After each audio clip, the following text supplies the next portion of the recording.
Dua lembaga survei yang berbeda, Bak Bumi dan Langit, dalam merilis hasil surveinya untuk Pilgub Jakarta tempo hari, padahal melakukan survei pada waktu yang hampir bersamaan, yakni Lembaga Survei Indonesia (LSI) dan Poltreking Indonesia, sudah diputuskan oleh Persepi, Perhimpunan Survei dan Opini Publik, lewat sidang kode etiknya, bahwa yang tak dapat dipertanggungjawabkan hasil surveinya adalah Poltreking Indonesia.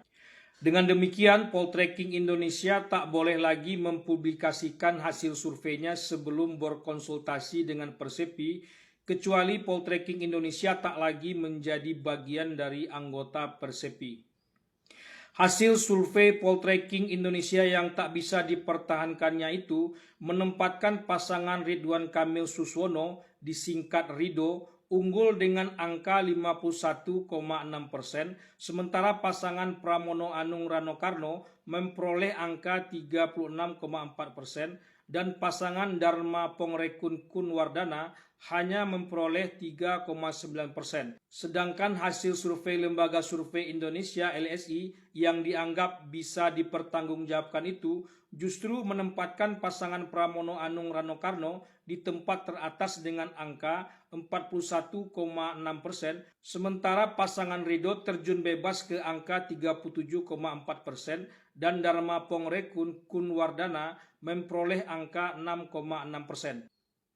Intinya, Poltreking Indonesia tak bisa lagi menunjukkan data mentah dari hasil surveinya di Pilgub Jakarta itu dengan alasan terlalu besar dan sudah terhapus, sehingga tak bisa ditemukan asal-usul diperolehnya hasil survei yang menempatkan pasangan Ridho sebagai pemenang secara meyakinkan itu. Sementara Lembaga Survei Indonesia (LSI) bisa menunjukkan data mentah dari hasil surveinya itu, sehingga mudah dilacak hasil surveinya yang menempatkan pasangan Pramono Anung Rano Karno unggul tipis dibandingkan pasangan Ridho, sesuatu yang sangat mudah untuk ditunjukkan sebetulnya kalau memang survei itu dilakukan, bukan sekedar rekayasa atau permainan belaka. Dan yang paling berat dari hasil survei Poltreking Indonesia itu adalah di saat semua lembaga survei memprediksi turunnya elektabilitas Ridho, justru dia sendiri yang memprediksi elektabilitas Ridho ini melesat jauh. Pemeriksaan etik dari Persepi terhadap dua lembaga survei itu, Poltreking dan LSI, yang notabene lembaga survei terkemuka di negeri ini, pendapat-pendapatnya selalu dikutip dan beredar luas di media, hanya mengkonfirmasi bahwa permainan dari lembaga survei itu ada dan nyata adanya.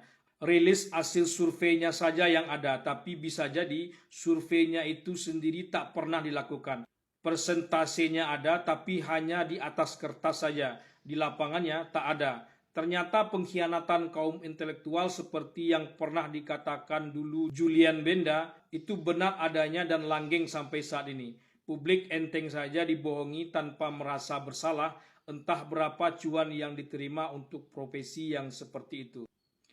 Poltreking Indonesia dirugikan dengan keputusan Persepi itu, tentu saja. Poltreking menyatakan keluar dari Persepi, artinya Poltreking masih akan mempublikasikan hasil surveinya di masa-masa yang akan datang. Ini hak juga, jadi anggota Persepi atau tidak, tak ada yang melarang. Ini bisnis tersendiri pula, perdebatannya meluas lagi. Tak hanya sekedar soal hasil survei belaka.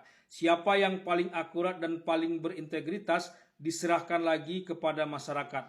Masyarakat menilai akan berbeda-beda lagi untuk soal ini. Sedang ada wasit saja, penilaian masyarakat akan beragam pula, apalagi tak ada wasitnya. Ya suka-suka saja, seperti suka-suka lembaga survei mempublikasikan hasil surveinya.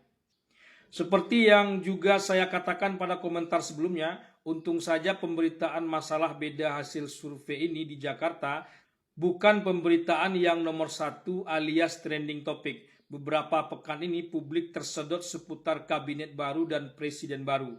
Apalagi gebrakan dari kejaksaan menangkap hakim, pejabat di Mahkamah Agung, mantan menteri, mantan dirjen, dan gebrakan dari kepolisian mengungkap judi online justru dari dalam Kementerian Komunikasi dan Digital itu sendiri. Siapa pula yang peduli dengan hasil survei dan sidang etik dari Persepi itu. Lagian, orang juga tak terlalu percaya lagi dengan hasil survei, apalagi hasil survei yang sudah dipublikasikan.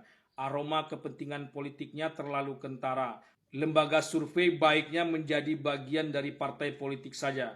Tak usah lagi sok-sok independen, tapi sebetulnya berpihak dan bermain politik.